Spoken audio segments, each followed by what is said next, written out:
Open the up! I know! It's a visitor knocking at the door! Here she comes. Oh me, oh my! I wonder who's come by.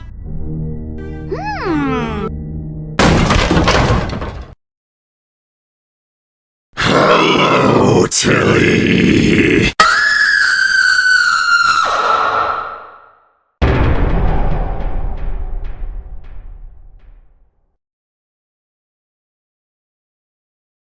I wish I could say that was what this year's Halloween special was about, but it's not.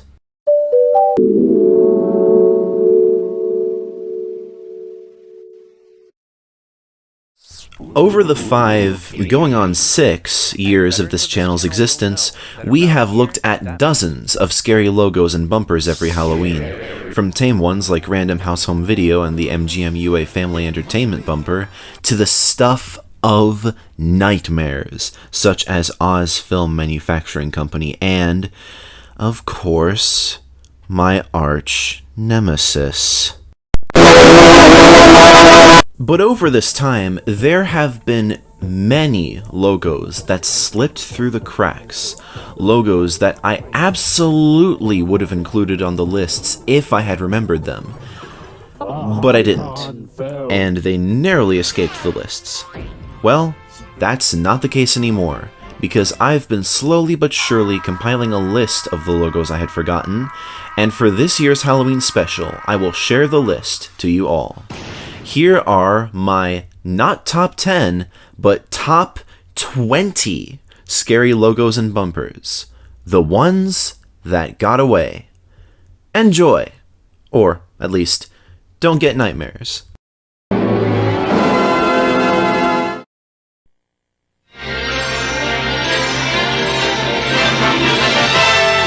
And now we're pleased to bring you our feature presentation.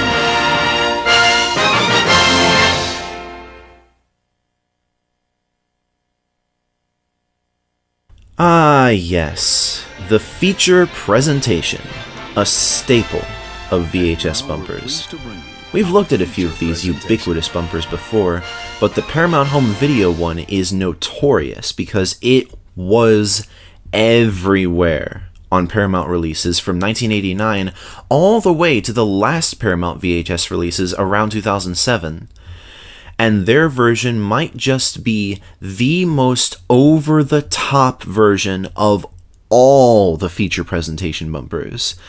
The visuals are a bit weird, especially by today's standards, but it's the rapid zoom-in of the feature presentation text that really gets you. If not that, then the dramatic music and narrator definitely will. I saw this one all the time as a kid, and though I wasn't terrified of it, I didn't exactly find it pleasant either.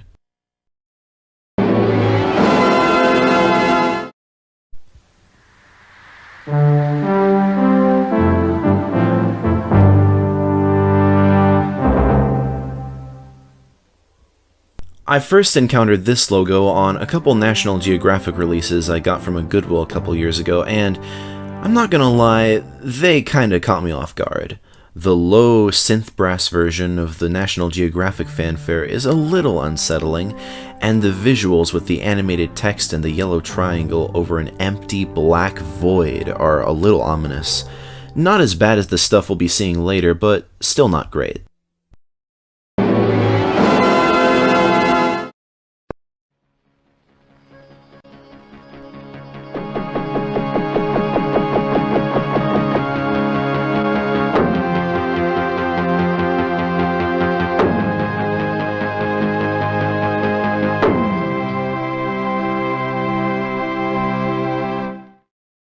For a film company as legendary and prestigious as Gaumont, I thought they would have been able to do better than this kind of music for their logos. It sounds like something pulled straight out of a VHS logo from the same period. And the way the Gaumont flower zooms in past the screen only to rapidly zoom right back out to collide with the text is strange. If I had seen this as a kid, it would have definitely scared me.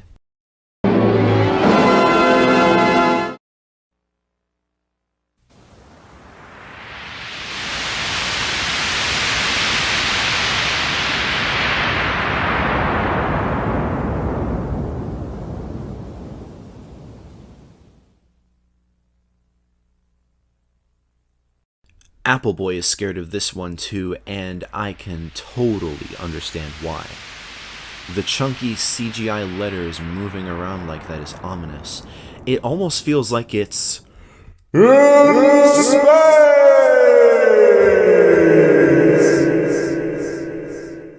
With the way they float together and then apart again. The sound effects also help to add to that effect. I'm glad we didn't have any UAV releases as a kid.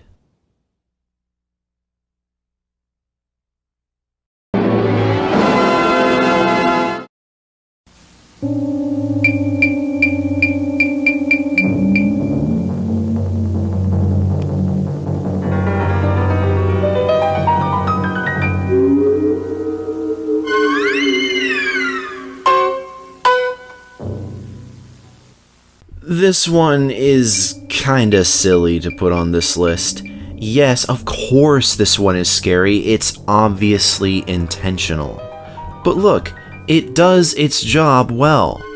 From the off-putting yellow moon and text to the way the bat flies into the moon in a slow and unnatural manner, this logo succeeds at being unsettling. Though something that always confused me, why does only half of the top text turn red? Why not all the text? We may never know.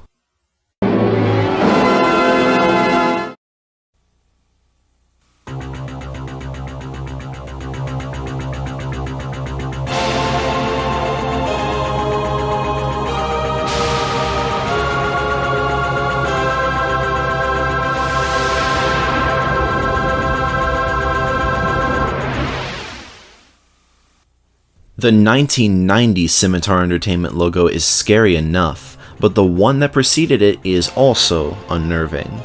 It has the same music as the 1990 logo, and the formation of the lines, and especially the flashes, are startling. The 1990 logo is still worse, but that doesn't make the 1987 logo any better.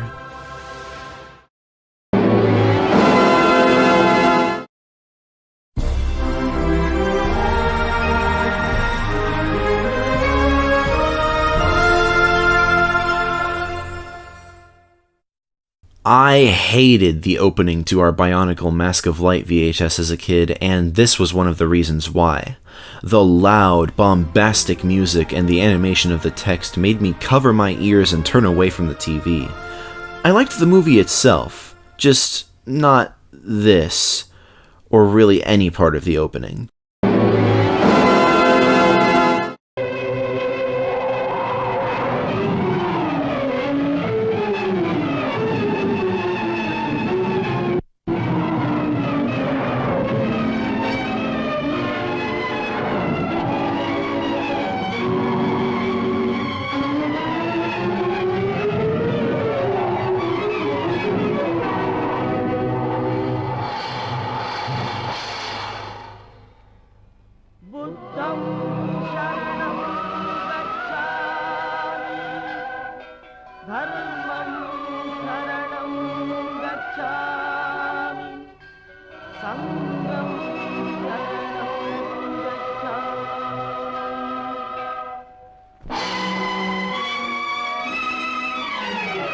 Buddha statues are kinda known for sometimes looking creepy, but this takes it to a new level.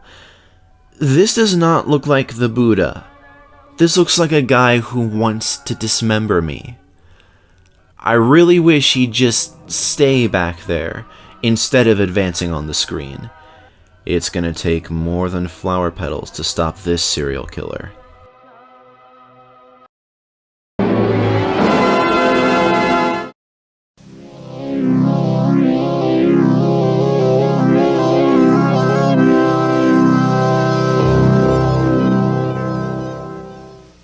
Ever since my first Halloween special, I've regretted not putting this one on the list. The globe looks like it's gonna smash through the screen along with the text, and the music doesn't help matters. And it's even scarier when paired with the Kid Flicks logo.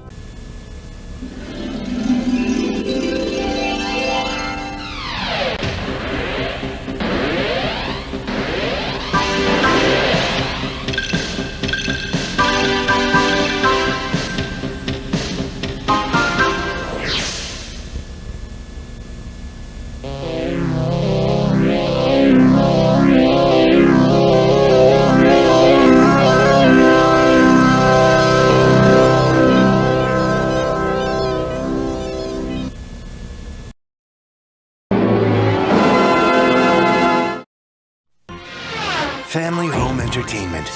From our family to yours, there's something special for everyone. At www.familyhomeent.com. I loved Our Baby Van Gogh VHS as a kid, but whenever this came on, I would run out of the room. The dramatic music, sound effects, and narrator would be enough to scare anyone of the age to watch Baby Einstein. And this is in sharp contrast with the FHE Kids logo also on that VHS, which is actually really nice.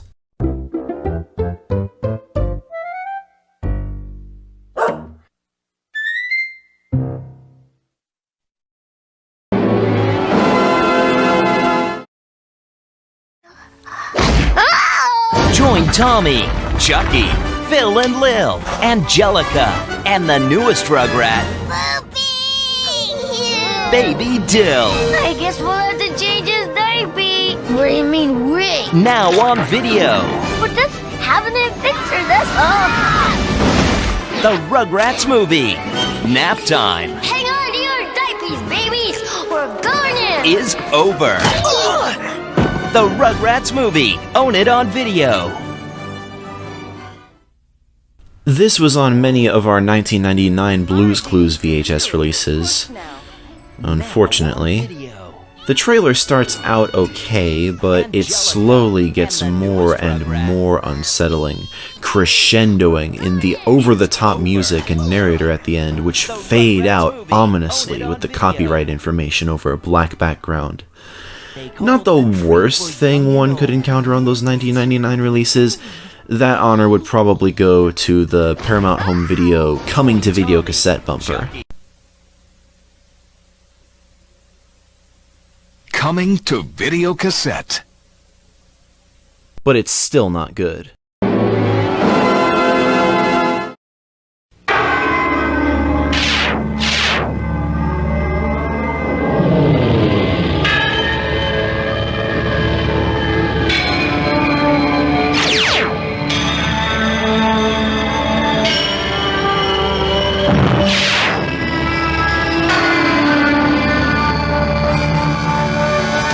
This logo is as scary as Viva Films' movies are bad. The horrible CGI and frightening music are bad enough, but the old movie film effect enhances the scare factor by a lot. This looks more like a VHS logo than that of a film company.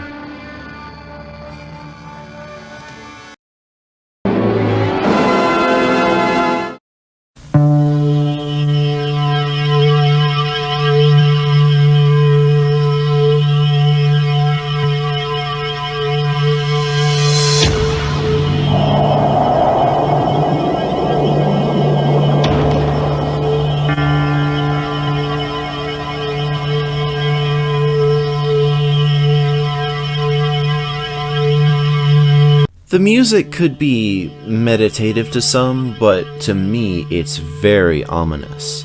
The off-putting visuals don't help either, and neither does the sheer length of this logo. Like, seriously, they could have, and should have, made it so much shorter. Not to mention, they ripped off the Death Star explosion from Star Wars. Not only is the logo scary, but it is also a shameless copycat.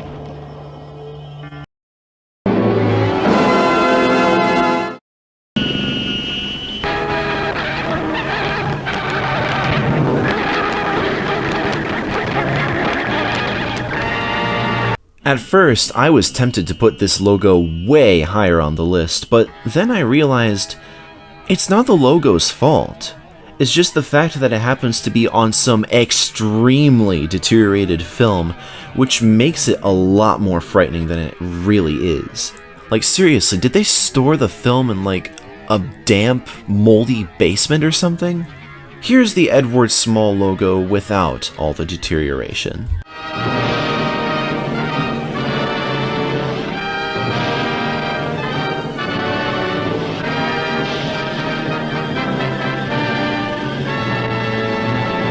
Not great, but certainly not that scary. Nonetheless, this version is still pretty frightening, so it's still in the top 10.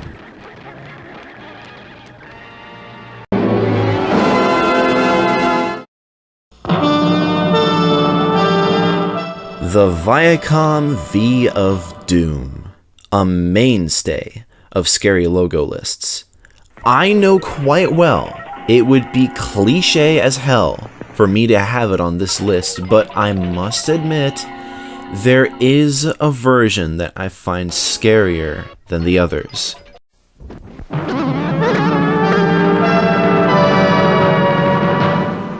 No, it's not that version, though that one is pretty bad.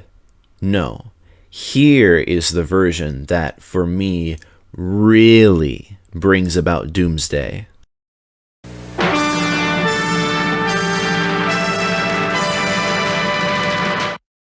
The reason I find this one worse than the others is that the animation is a lot smoother and more crisp, as well as the music, which, while almost the same as the more infamous filmed version, is just slightly worse. And the warp speed variant? Pure jump scare material.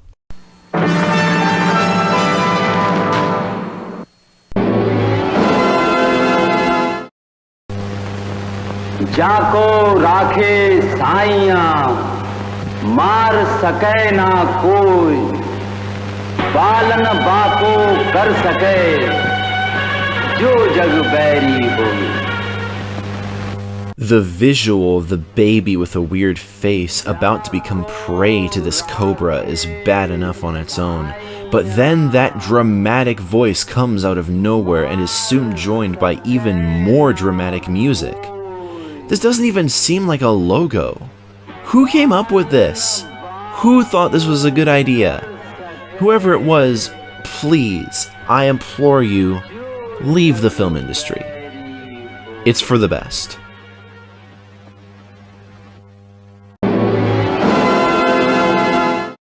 When it comes to WGBH, most would go for the 1977 logo, which, while pretty startling, is, in my opinion, not the worst logo they ever had. No, that honor goes to this one.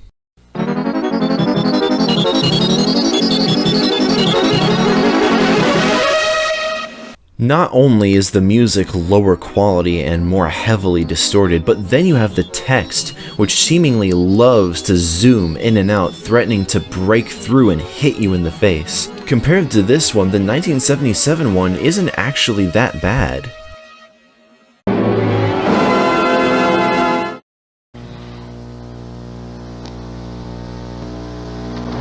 The following program is brought to you in livid color.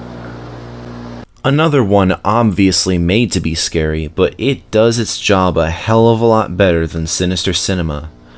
Among the things I never needed to see is the visual of the NBC Peacock as a zombie. I don't think there's much more I need to say here. It pretty much speaks for itself.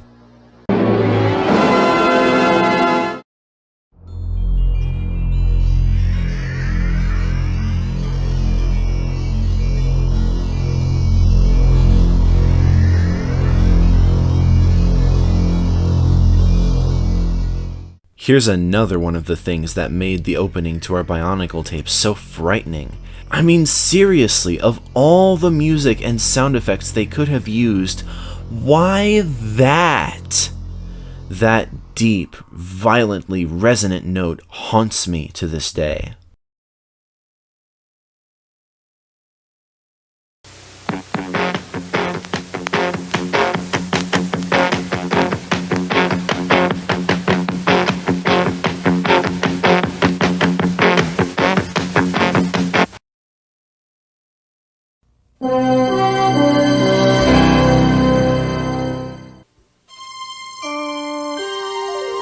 This is PBS. Stay tuned for a special presentation after the movie. And now, the special presentation.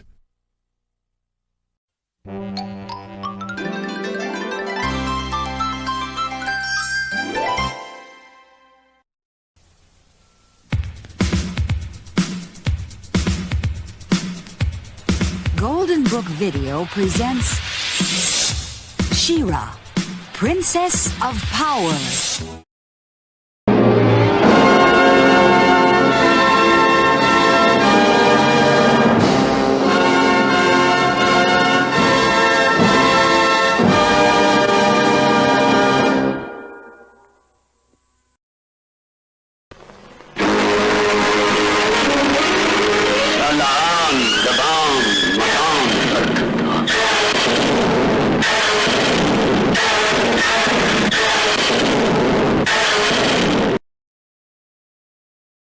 I just have one question.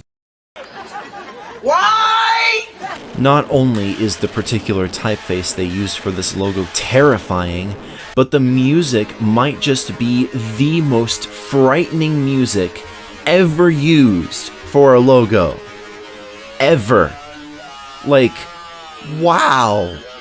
It really sounds like the orchestra is beating their instruments to death. I have no idea what they were even thinking when they made this one. Absolutely horrific. And I can't believe I neglected to put this one on the first scary logo list.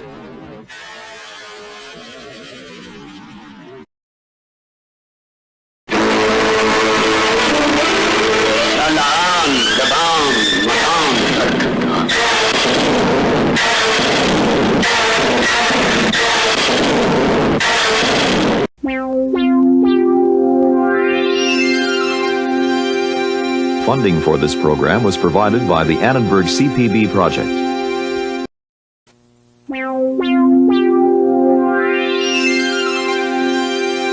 Funding for this program is provided by Annenberg CPB to advance excellent teaching.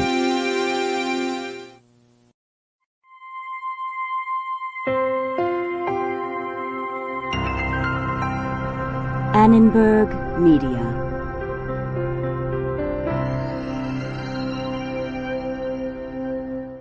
I put these three together because they're all pretty similar. I remember watching Annenberg's stuff as a kid on... Actually, I don't remember what network, but I did see the stuff on TV. It all had the Annenberg Media logo, which I found kinda scary as a kid, but not horribly so. The Annenberg CPB logos I didn't see until later on YouTube. I'd say the Annenberg CPB project version is the worst one, due to how much darker it is and the synth music and narrator. Then comes the one that's just Annenberg CPB, which has the same music and narrator, but has better colors. And finally, the tamest one is the Annenberg Media version, which has much better music and narrator. In fact, these days I kinda like it, but I wanted to put it on this list because I did find it scary as a kid. And that's it. I thought I had exhausted all possibilities after the 2022 Halloween special, but then last year Appleboy decided to give his version of the format, and then this year I managed to take all the logos I missed before and turn them into a list. Now though, I think I've done everything. So unless anyone has any other ideas, this is probably going to be the last Medora Entertainment Halloween special for a while. So, thanks for watching these countdowns, and happy Halloween. And as always, stay tuned.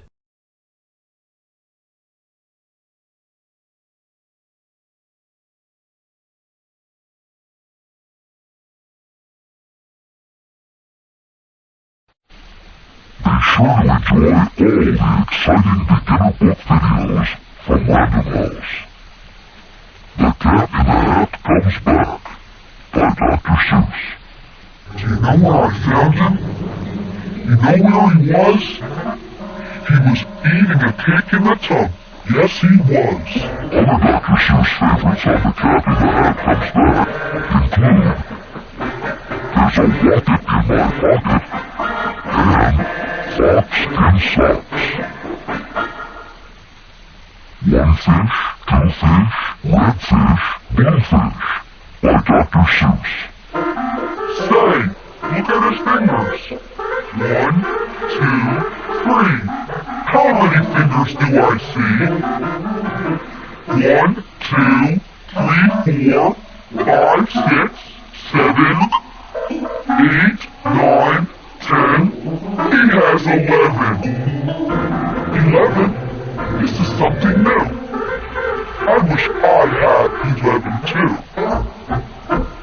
Other Dr. Seuss stories on one fish, two fish, red fish, blue fish include All the Things You Can Think and The Footbook. Dr. Seuss's ABC. Big D. Little D.